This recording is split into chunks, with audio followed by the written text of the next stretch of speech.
Hoy en Punto Rojo tenemos a Patricia Bullrich, la dama de hierro de Argentina, la mujer que se enfrenta al narcotráfico, a Hezbollah, a la triple frontera, a todos los aspectos más fuertes de la seguridad del país.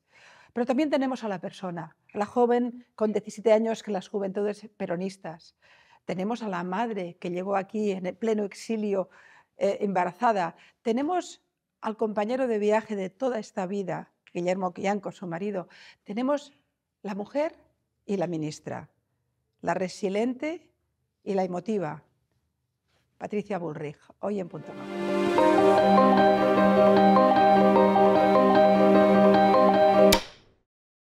Hola Patricia. Hola, ¿qué tal? Bueno, estoy encantada de estar contigo. Hemos estado muchas veces tomando un café o en otras circunstancias, pero ahora estoy viendo a la ministra. Bueno, Aunque a mí gracias. me gustaría ver a la ministra, pero también a la persona, que creo que ahí hay muchos pliegues, hay muchas pieles en esa piel fuerte de ministra de Seguridad, de ministra de Interior. Voy a empezar así y lo he apuntado para no olvidarlo. Dale. Soy Patricia Bullrich Luro Pueyrredón de San Martín. Algún día seré presidenta. ¿Esta niña de 4 años aún existe? ¿Aún quiere ser presidenta? Bueno, yo siempre tengo la teoría de que cuando uno está en un lugar, tiene que darlo todo en ese lugar y no pensar en lo que viene, porque si no, nunca vas a hacer bien lo que estás haciendo. Y así, cuando vos haces bien lo que estás haciendo, se abre un futuro o no, dependerá. Yo lo intenté, estuve en un lugar privilegiado como candidata y no llegué a ser presidenta. Así que no lo sé. Es decir, siempre uno tiene esa voluntad, pero también van pasando los años, han pasado cosas y entonces es distinta la situación. Hoy estoy concentrada acá y no me quiero desconcentrar. Pero ninguna puerta cerrada de entrada. No cerramos puertas pero a nada. no es un tema que en este momento lo tenga Entiendo. en mi cabeza, ¿no? ¿Y por qué, Patricia? Tú formabas parte de lo que podríamos llamar la aristocracia casi política de Argentina, una familia importante, muy relevante, con muchos nombres propios en tu linaje. Seguramente vivías en una situación acomodada, pero de golpe ya empezaste a meterte en el lío de la política que no has dejado desde muy joven y hacia acá. La pregunta que a mí me sugiere, ¿este amor por la política es amor al servicio o amor al poder? ¿Qué es lo que te motiva? Mira, yo creo que cuando uno pasa tantos años en la política, no siempre en cargos, porque la mayoría de mi vida no tuve cargos públicos, es porque hay un amor por la transformación de tu país y de la gente de carne y hueso que vive en tu país, ¿no? Es decir, se encarna en la población. Porque yo siempre distinguí el tema del poder. Y quizás puede ser mi formación. Mi abuela decía que era por mi formación en una familia, como vos decís, tradicional de la Argentina, que cuando vos pasás tantos años en política y pasás con honestidad, pasás con gestiones que son ponderadas, yo creo que tenés como dos brazos que son fundamentales. Si vos querés el poder, vas a meter la pata, vas a robar, vas a intentar para mantener ese poder, vas a tratar de reproducir el mismo poder. Y yo siempre estuve como por los márgenes, siempre fui como, de alguna manera, marginal a lo que uno puede llamar el sistema político. Y quizás esa marginalidad es la que me hace que después de tantos años siga teniendo, digamos, la posibilidad de estar en un cargo importante, de representar, de tratar de mejorar la situación, en este caso, de todos los que viven en la Argentina, ¿no? El poder, digamos, vos sabés que la lógica del poder te corrompe siempre y no es lo que a mí me ha pasado. Intentando entender tu biografía tan densa y tan intensa, cuando tienes 17 años y te apuntas a las Juventudes Peronistas, estás intentando romper con el paradigma del momento de la sociedad en aquel momento. Te comprometes. Viniendo de una familia bienestante y una familia tan bien instalada, te comprometes con Juventudes Peronistas vinculadas a todo el tema montonero.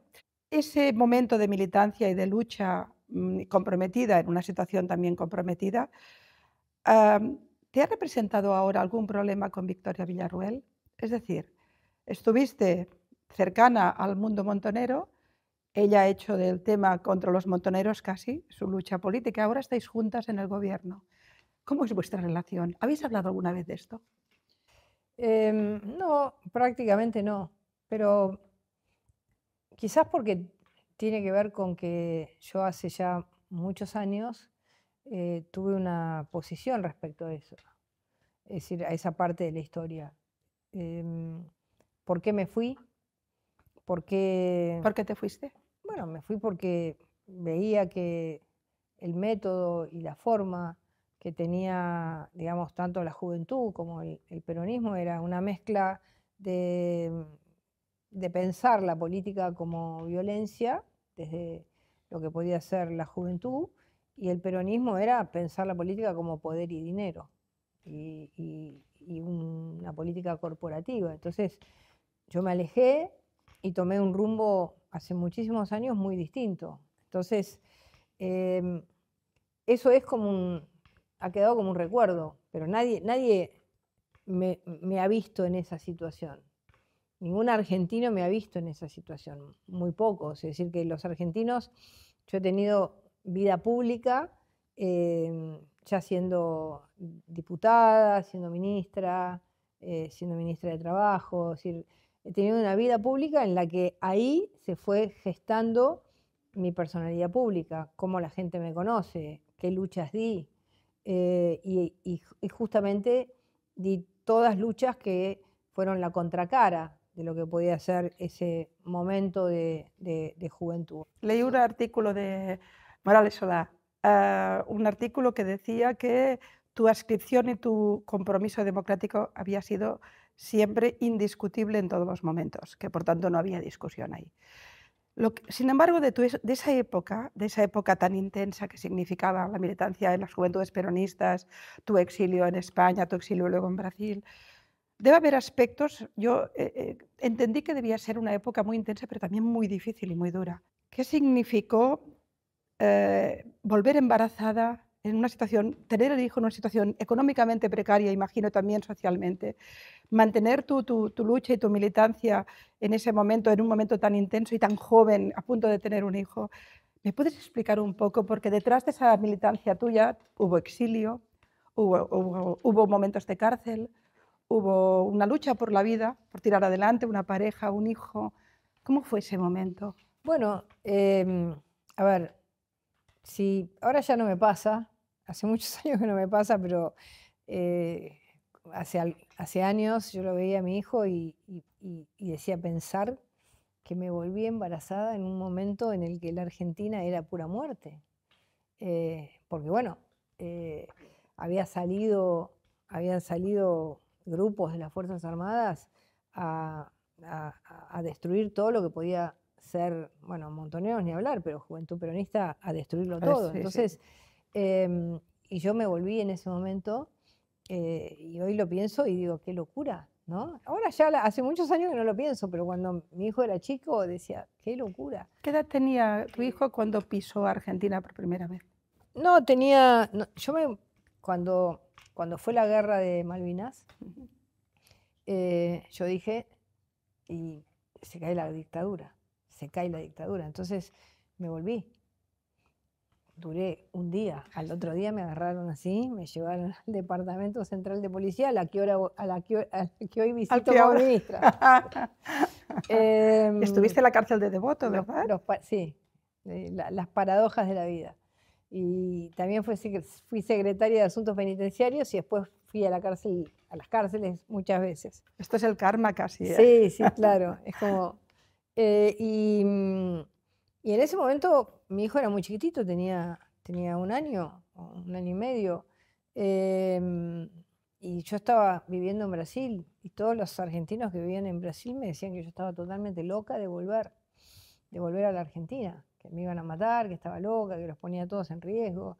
Yo estaba convencida, estaba totalmente convencida que con el desarrollo que tuvo, la lamentable derrota que tuvo la Argentina en la Guerra de las Malvinas, no había alternativa de que la dictadura no se caiga, porque empezó a verse todo lo que se habían robado, Sí, sí, bueno, las miserias todas las salían. miserias, ¿no? Y entonces, en ese momento, yo lo que realmente pensé es, me metieron presa cuando llegué y ahora ya está, me Por vuelvo. tanto, te metieron presa que ya eras padre, ya tenías al niño.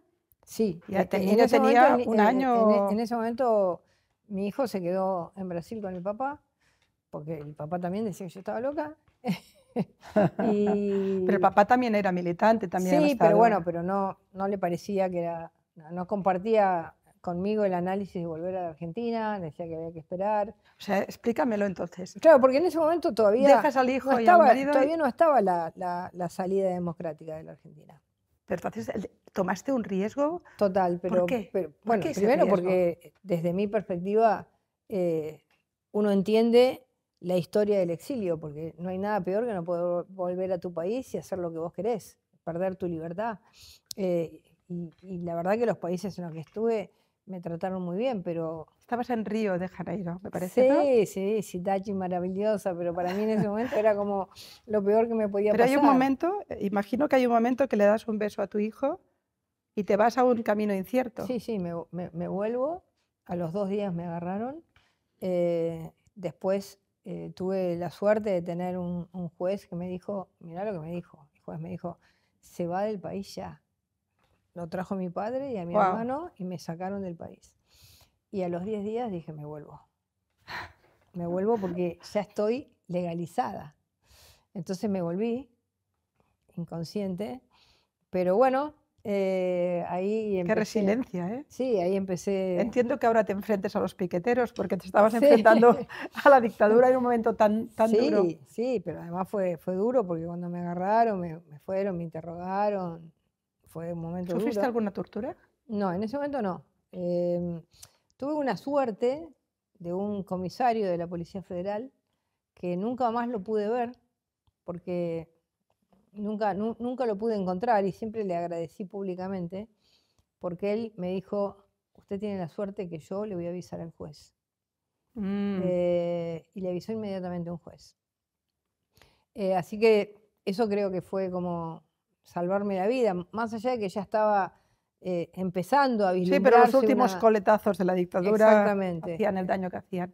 Hacían daño, sí. Y bueno, así fue que después tomé la decisión de volver y ahí organizamos las Juventudes Políticas para la Democracia, organizamos La Paz con Chile, que estuvimos a punto de ir a una guerra con Chile.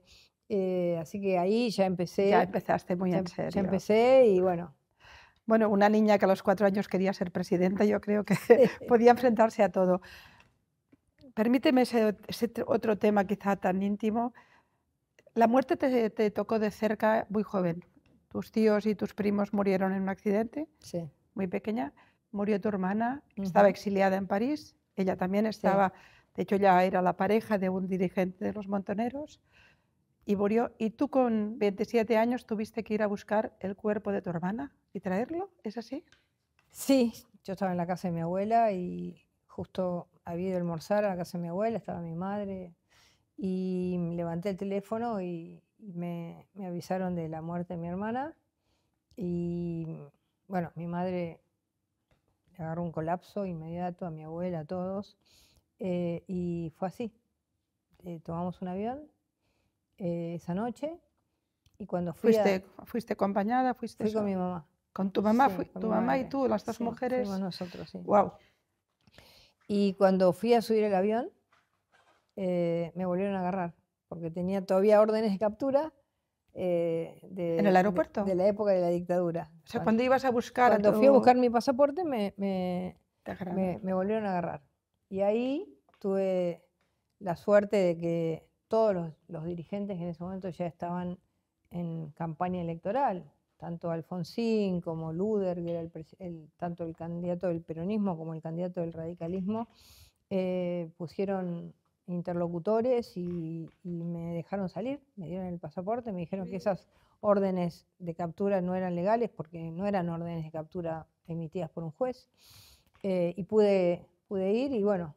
O sea, ya le diste trabajo a los posibles Sí. presidentes Sí, con 27 años, antes, digamos.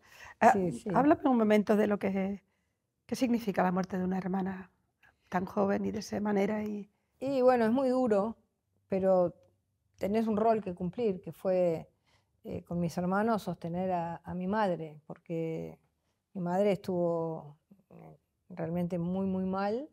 Entonces es como que todos nosotros teníamos que sostenerla porque su depresión, su no comprensión de lo que había pasado es incomprensible para una madre perder un hijo, entonces imposible de... Tú estabas muy unida a tu madre, ¿no? Sí, sí. Murió no hace mucho. Sí, y la verdad que sí, y bueno, uno sufre un montón, pero teníamos que sostener a mi madre, a mi abuela, y sobre todo a mi madre, ¿no?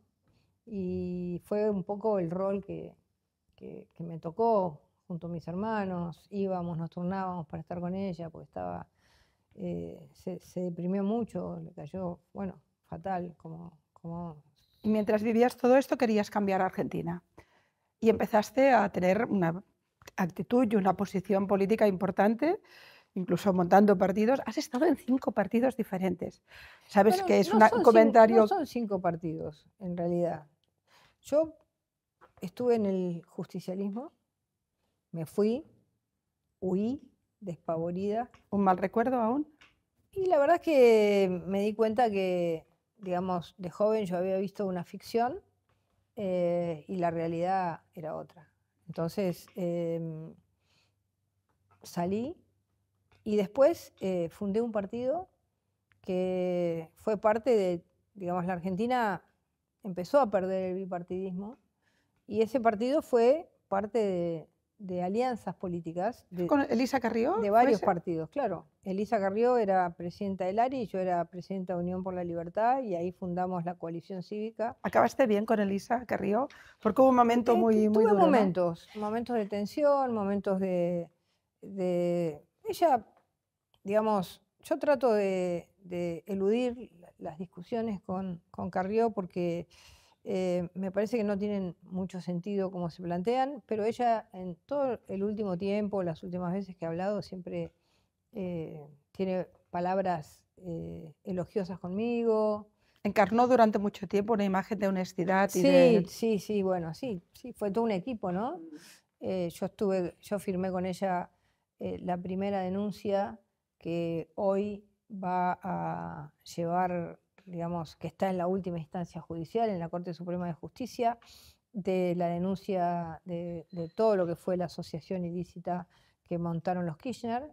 Es decir, digamos, Carrió fue la primera firma y yo firmé esa denuncia, así que imagínate que eso fue en el 2007 y hoy, más de 20 y pico de años después, hoy está en un proceso judicial en última instancia.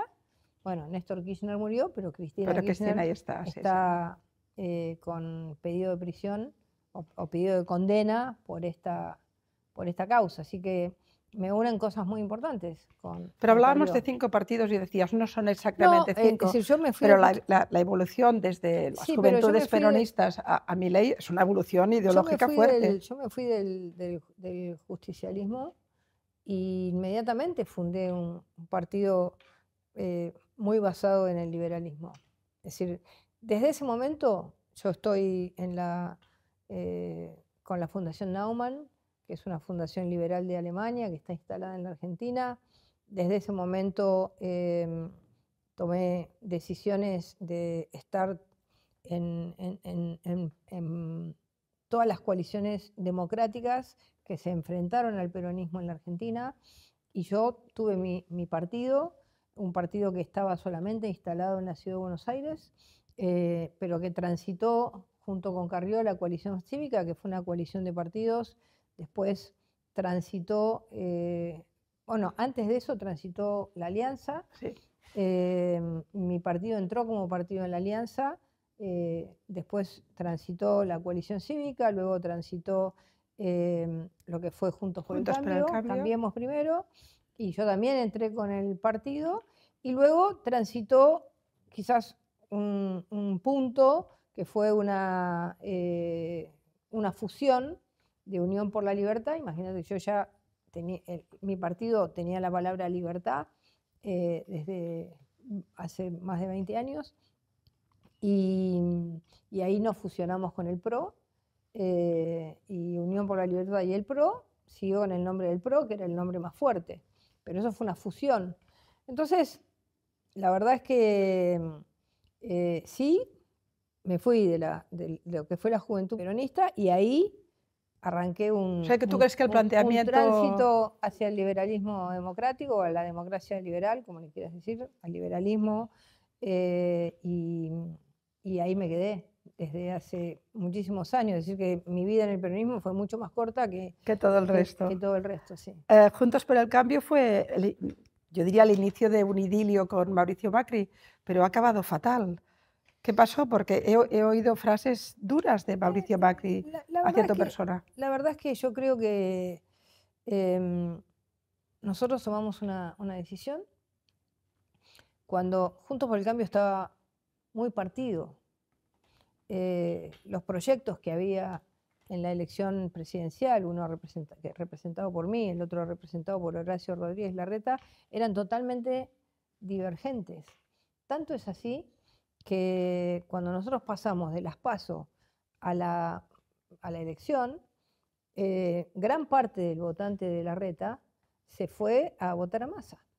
Es decir, que era la contracara de lo que yo podía representar. Yo ya tenía amistad con Milei, ya habíamos hablado mucho de política, Juntos por el Cambio había tratado de cerrarle toda puerta a Milei, y la única que planteó que había que abrir las puertas con Milei era yo.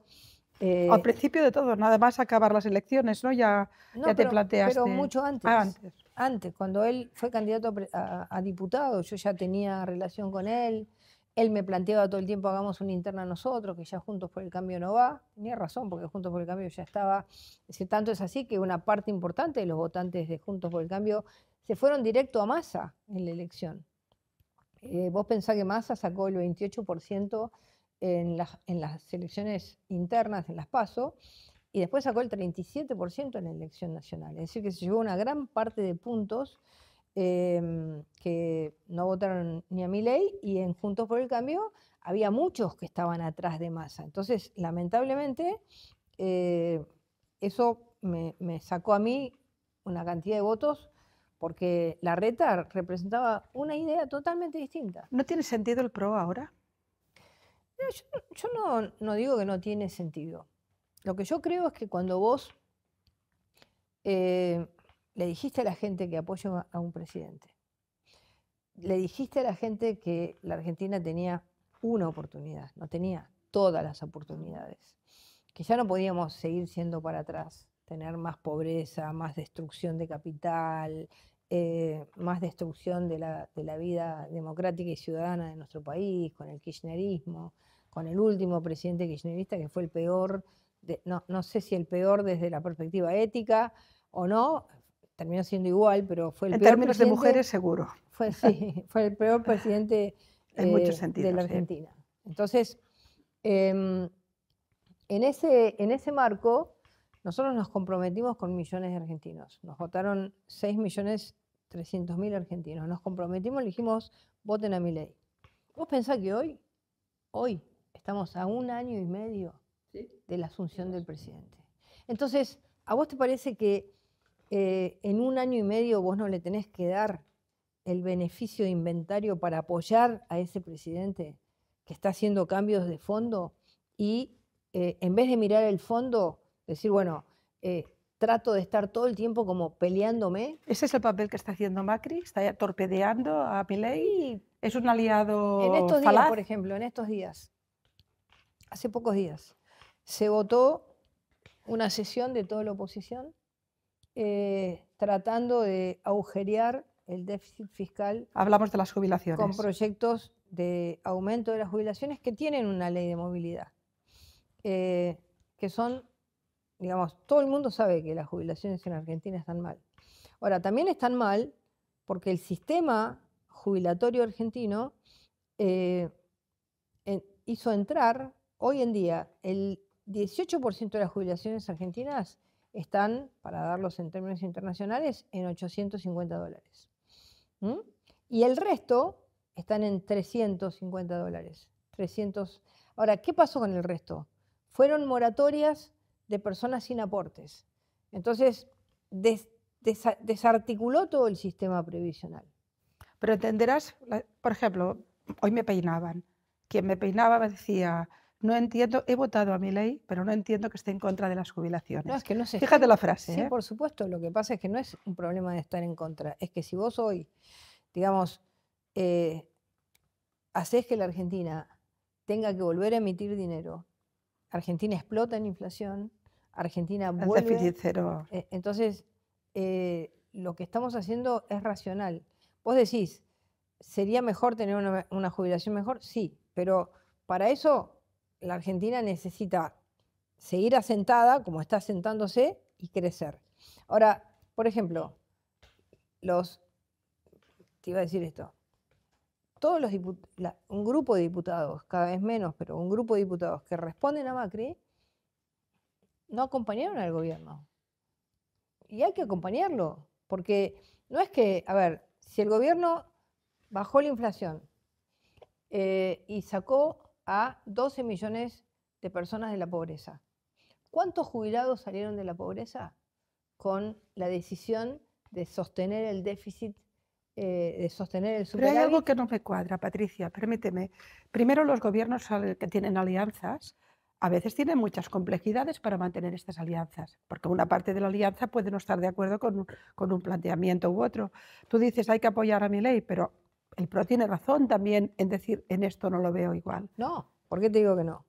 Porque si vos, digamos, hoy destruís el superávit fiscal de la Argentina, vas a tener en 2 meses de nuevo 12 millones de personas más en la pobreza. Y de esas 12 millones de personas que hoy salieron de la pobreza, gracias a la política de baja de la inflación y de mantenimiento del superávit fiscal, 12 millones de personas, 12. ¿Cuántos de esas 12 millones son jubiladas? Ponele el 20%, sacaste 2.800.000 personas de la pobreza. Además son jubilados. Son cifras reconocidas. ¿Te lo sacaste de la pobreza? Pero entonces, son cifras reconocidas. Entonces, lo que vos tenés que hacer es darte el tiempo para que la Argentina pero, Patricia, crezca. Hay teléfonos.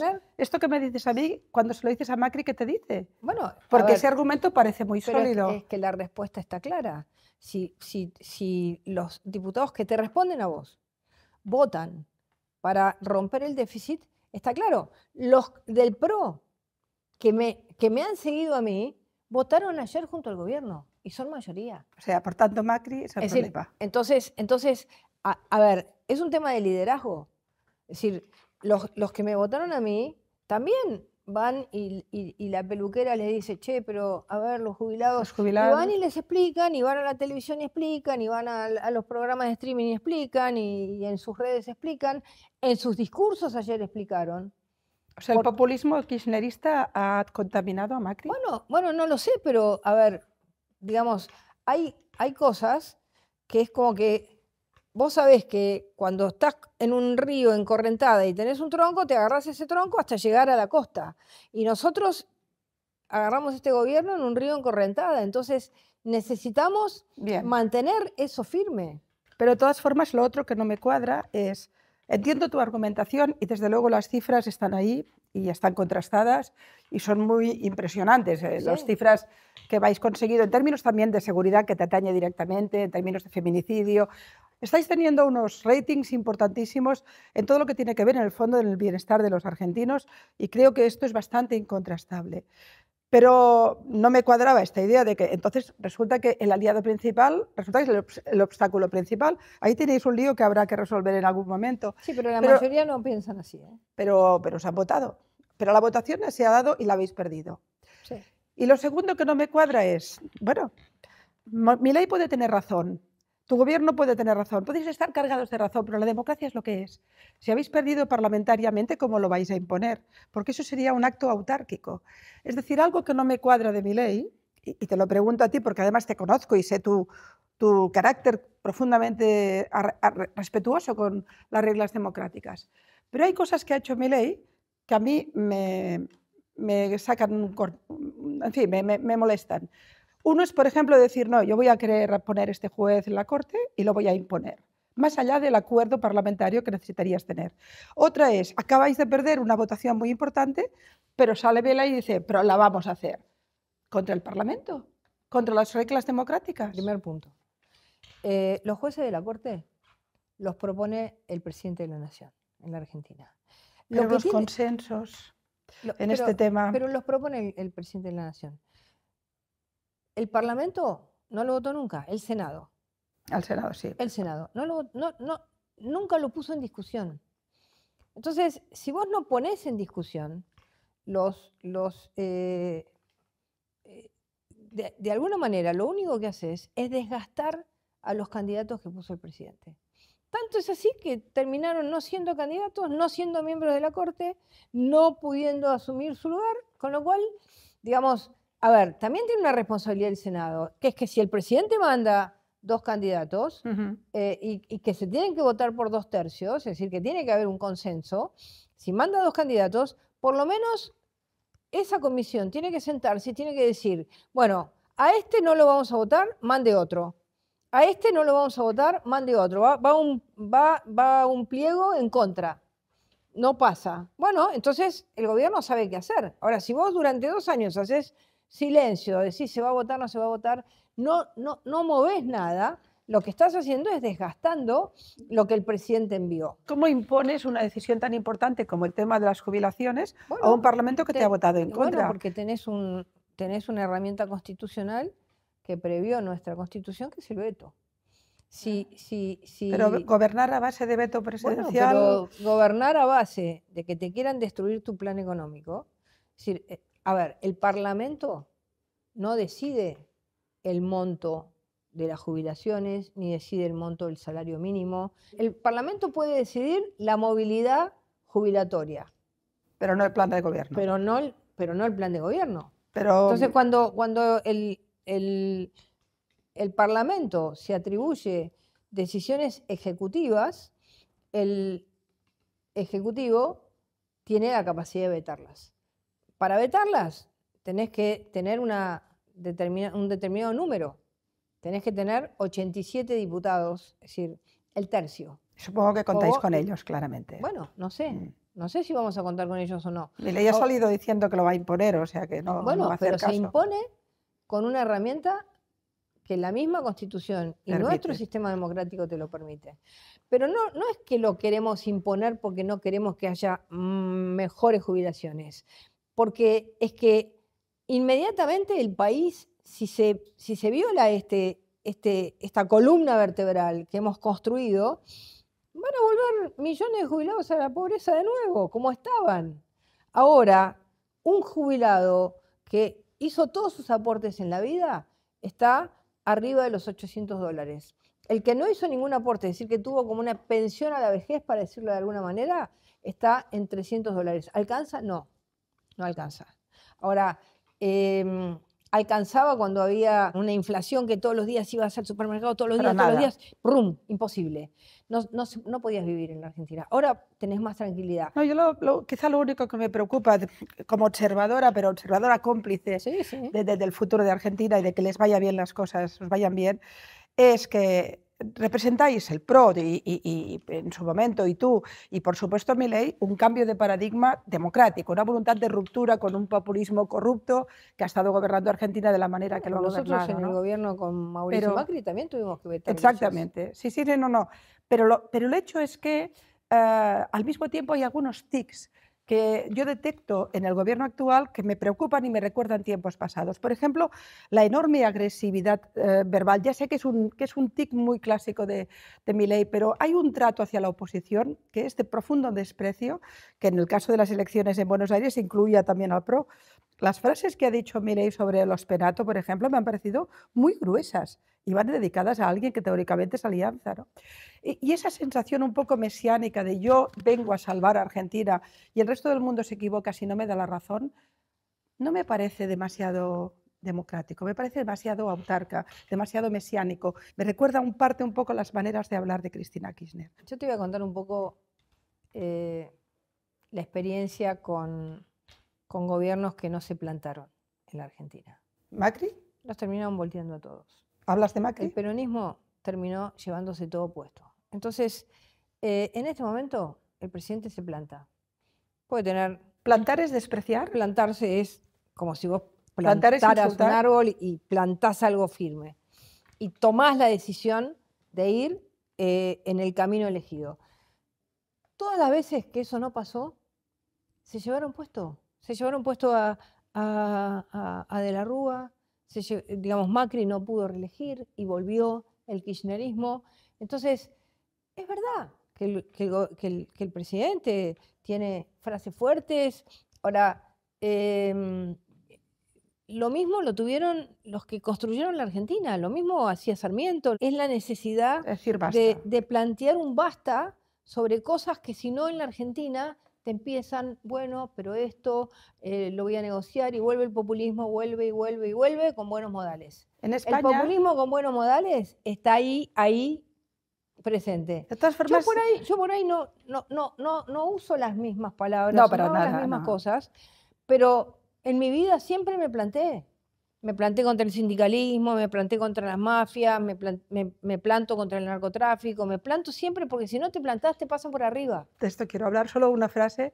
A los inicios de la transición española nos pasábamos la vida hablando de Franco y se estableció una frase que decía contra Franco vivíamos mejor. A veces tengo la impresión que Milei contra Cristina vive mejor. La repite, la habla. No, la verdad es que mira, ha habido un cambio bastante importante. Ahora Cristina se ha puesto de nuevo en la escena política argentina. Las malas hierbas, no hay manera. Claro, y bueno, y es una jugada a dos bandas, ¿no? Porque por un lado es Milei o el kirchnerismo de la libertad, como decimos nosotros, por un lado, y por otro lado vos tenés otra realidad, que es que Milei había logrado ser Milei por él mismo. Por eso Cristina sale, porque Milei se transformó en un personaje nacional e internacional. Sí, Entonces, y ha levantado a Argentina, como imagen pública ha levantado a Argentina sin duda. Entonces, esa realidad del cambio en marcha de la Argentina y esa realidad de un presidente que era Milei o anti-Milei, y la había desplazado a Cristina. Por eso Cristina se vuelve a ubicar y quiere entrar en la película, porque estaba fuera de la película. Pero parece, inclusive Kicillof la quería sacar. Parece un muerto viviente, siempre resucita. Bien, pero es como... fue una decisión de ella. Vos fíjate que, fue 2 veces presidenta de la Nación. Y va a presentarse de legisladora de la ciudad de Buenos Aires. Esto es una jugada para descargarse a Kicillof, ¿no va por ahí la cosa? No, yo creo que es una jugada para decirle a la Corte Suprema de Justicia... Para acelerar el proceso. Si ustedes aceleran el proceso antes de que me pueda anotar como candidata, me están discriminando y me están, generando un hecho político y no un hecho judicial. No quiero... Es su teoría del lawfare, ¿no? Dejemos a Cristina. Tú has demostrado una enorme fuerza, esa fuerza de esa chica joven que volvía a Argentina en plena dictadura, acabando de ser madre. La misma fuerza que te ha ido señalando a lo largo de tu carrera te ha hecho plantar ante el narcotráfico. ¿Tienes miedo de que algún día te maten? Argentina hasta el momento ha tenido algunas muertes muy terribles, que vos las conocés muy bien, como el caso de Nisman. Pero en esta lucha que damos, en esta batalla que damos todos los días, yo creo que el Estado está, la Fuerza de Seguridad, el Estado argentino, los estados provinciales, estamos muy unidos y cada vez le damos menos posibilidad al narcotráfico de tomar territorios, de hacer lo que quiere. Así que, y en eso yo reconozco a una Argentina unida, sean del signo que sean los gobiernos, tenemos muchos gobiernos de otros Y un signos. aplauso general a tu persona en este tema, ¿eh? Y bueno, y yo en ese sentido trato de mantener una unidad con todos los ministros de seguridad del país y de alguna manera uno va marcando el ritmo y el que se queda atrás o el que viene con otra filosofía muy contra la lucha contra el narcotráfico, queda fuera. Todos van marchando. ¿Imitarás a las cárceles de Bukele aquí en Argentina? Mira, nosotros hemos hecho un sistema de alto riesgo que no son como las de Bukele, son cárceles que ya existían en la Argentina, pero hemos aislado totalmente a los líderes del manejo de sus bandas. Y eso fue un aporte enorme, enorme. Hoy, vos sabés que en Rosario nosotros bajamos el año pasado, en el 2024, el 65% de los homicidios. Rosario volvió a vivir. Es una ciudad que recuperó su vida, era una ciudad que estaba tomada por el narcotráfico, hoy está liberada y lo puedes ver por la cantidad de gente que va los fines de semana, por la vida que tiene. Imagínate que siempre fue una ciudad con mucha vida, ¿no? Una de las cunas de la música de la Argentina, bueno, de Lionel Messi, que nació ahí. Sí, sí, sí. Así que es vuestro y nuestro. Sí, más nuestro que ustedes. No, oye, se formó en Barcelona, esto tendríamos mucho rato para hablar. Bien, es verdad, nosotros formamos los jugadores en Europa, pero jugamos para la selección argentina. Bueno, pero volver a Barcelona. Tenemos 3 estrellitas, así que... Patricia, España tiene una, así que vamos 2-1 arriba. Bueno, pero el Barça fue el Barça. Del narcotráfico a Hezbollah, Triple Frontera... tú también eres alguien que te has mostrado muy clara, muy rotunda y muy comprometida con la lucha contra este fenómeno, que es un fenómeno tan preocupante. ¿Te preocupa la llegada, después de la caída de Siria, de miembros importantes de Hezbollah a Venezuela y globalmente al eje bolivariano, pero que se acercan mucho aquí? Es decir, ¿puedes ratificar la noticia que algunos hemos ido leyendo, si es que lo conoces, de que el naufragio de Hezbollah en Siria, una parte de él ha venido hacia Latinoamérica? Nosotros creemos que no. No a la Triple Frontera. Pero sí a Venezuela o a Nicaragua. A Venezuela y Corina Nicaragua hablaba en estos términos. Son zonas inexpugnables para nosotros. Nos han secuestrado a un gendarme que fue a visitar a su mujer y a su hijo. Es muy difícil saber qué es lo que pasa ahí adentro. Ahora, en la Triple Frontera, después de 30 años, hace muy pocos días, con Brasil y con Paraguay, renovamos el comando tripartito, lo tenemos muy aceitado, tenemos mucho control sobre, digamos, las posibles operaciones que hagan miembros del Hezbollah y estamos muy atentos y hemos encarcelado tanto Brasil como Paraguay como Argentina, miembros de Hezbollah. Brasil lo hizo en el año 2022, una célula completa del Hezbollah, y en la Triple Frontera trabajamos todos los días y la tenemos muy controlada. Tenemos intercambio de información con todos los países, con Estados Unidos, que acaba de poner unas sanciones. Nosotros lo tenemos como organización terrorista, Hezbollah, y sinceramente no hemos visto un movimiento extraordinario en la zona. ¿Los acuerdos militares de Irán, con Bolivia, con Nicaragua, con Venezuela, preocupan? Leí en algún momento las declaraciones tuyas. Lo que nos preocupa de drones en la frontera. Bolivia es que hay mucho, digamos, en este momento tiene una gran inestabilidad política y entonces eso puede generar digamos, un mayor poder de los iraníes que estén ahí. Con el gobierno y hemos mantenido muchas reuniones al respecto, inclusive nos han planteado la posibilidad de ir a Bolivia y verlo. Bueno, uno ve lo que te muestran, entonces hemos decidido no ir, sino claramente controlar nuestra frontera. ¿Pero la posibilidad de que haya drones iraníes en la frontera de Bolivia? No, en la nuestra no. ¿En la vuestra no? No hay. No. De acuerdo. Lo que pasa es que, claro, Bolivia tiene un problema y es que ahora se ha quedado prácticamente sin gas. Eso hace crecer la economía de la coca. Para ellos es una economía casi normal y para nosotros es estar todo el día parando cocaína en nuestra frontera, ¿no? Pero bueno, tenemos diálogo con ellos. Ahora, bueno, no sabemos qué va a pasar porque la situación política de Bolivia es inestable, hay elecciones, veremos qué pasa. Ojalá que gane un gobierno con el que podamos tener un mayor desafío a terminar con Veremos. la siembra de coca en Voy a acabarte, al lado nuestro, ¿no? Voy a acabarte, bueno, de todas formas, fíjate, fuerte con la policía, fuerte contra el narcotráfico, fuerte contra el fenómeno triple frontera y todo el fenómeno Hezbollah. ¿Eres la dama de hierro? ¿Eres Thatcher, Golda Meir? ¿Eres la mujer fuerte del gobierno de Milei? Yo soy una mujer fuerte, y me siento que... Alguien dice que eres la cara de la represión en Argentina. También leí eso. Bueno, la ciudad de Buenos Aires y muchos puntos del país que no fueron conocidos estaban tomados. En la Argentina no podía circular. Preguntale a cualquier argentino o cualquier ciudadano que vive acá hoy cómo se siente. Y lo hicimos con un protocolo, lo hicimos también desenmascarando a los gerentes de la pobreza que se llevaban la plata de la gente más humilde. La gente más humilde siguió cobrando su plan social hasta el día de hoy. Entonces, yo creo que lo hicimos manteniendo un orden que hoy todos los argentinos respetan, aceptan y lo viven como un logro.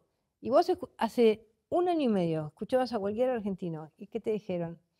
¿Qué te decían?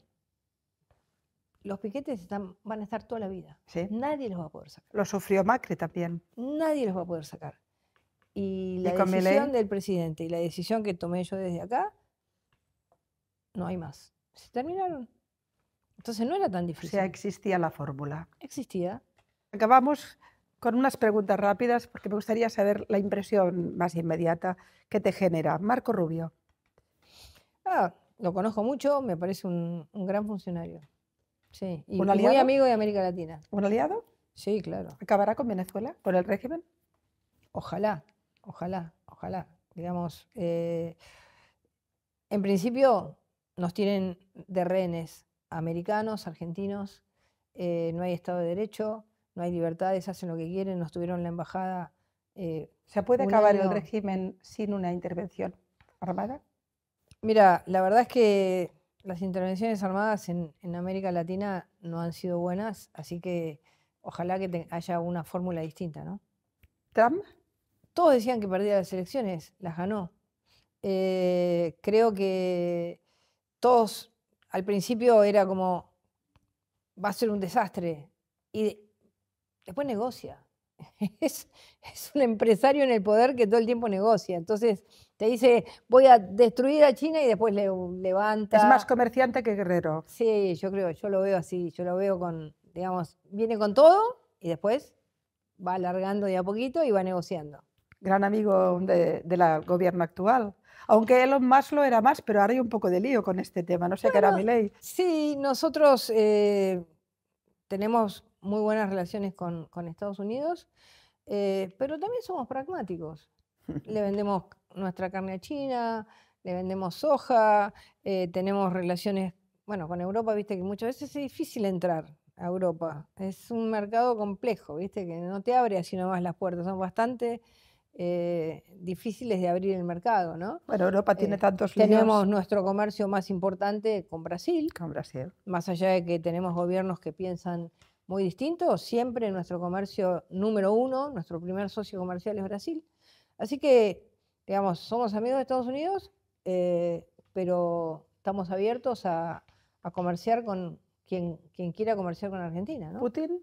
Es complejo, digamos, el régimen de Putin es un régimen muy, muy duro, que de alguna manera imita lo que fue el modelo de la Unión Soviética, ¿no? Es decir, es un modelo que mata a aquellos que son sus opositores, que, digamos, ha tenido, bueno, el uso de la muerte de los opositores, de los que no piensan como él. Bueno, ahora, también nosotros tenemos relaciones con la Unión Soviética, iba a decir, Putin recuerda a la Unión Soviética, ciertamente. Claro. Con Rusia. Tenemos relaciones con Rusia, pero tenemos también ciertas prevenciones. prevenciones. Con Israel sí que tenéis muy buenas relaciones. Sí. Netanyahu. Bueno, nosotros tenemos relación con Israel y con quien Israel decida que es su primer ministro.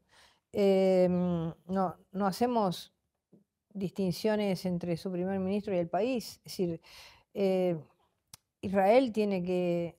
Es decir, cuando vos conocés Israel te das cuenta por qué Israel se defiende tanto. Y te das cuenta que para cualquier judío del mundo, si sintiese miedo en su país, digamos, el lugar donde vive, se iría a Israel más allá de que haya guerra. Es una paradoja, pero es una realidad. Es una realidad. Porque ahí se siente seguro. Acabamos volviendo a la persona. Guillermo Yanco, ¿el amor de la vida? ¿Compañero? Bueno, no le va a gustar que hable de él, pero bueno, hace ya 28 años que estamos juntos. Es una parte muy, muy importantísima de la vida y sí. He visto Face tuyos Sí, muy amorosos. nos llevamos muy bien, tenemos muy... ¿Eres romántica? ¿Eh? ¿Eres romántica, Patricia? Porque así la imagen fuerte que tienes, pero... Bueno, pero... levanta un poquito la piel, dime. Es como que, bueno, tengo hijos, tengo mi hijo, tengo mis nietos, tengo mi familia, lo tengo a Guille, y sí, ahí uno tiene como otra forma de ser, ¿no? Una manera de ser mucho más cariñosa, más abierta. ¿Y Guille te ha acompañado? Igual tengo mi personalidad también, Me ¿no? imagino, sí. Y Guillermo te ha acompañado en todos estos viajes. Sí, es una gran aventura. Hace 28 años que estamos juntos y la verdad que es una persona maravillosa y sí, es el amor de mi vida, sí. Gracias, Patricia. Muchas gracias.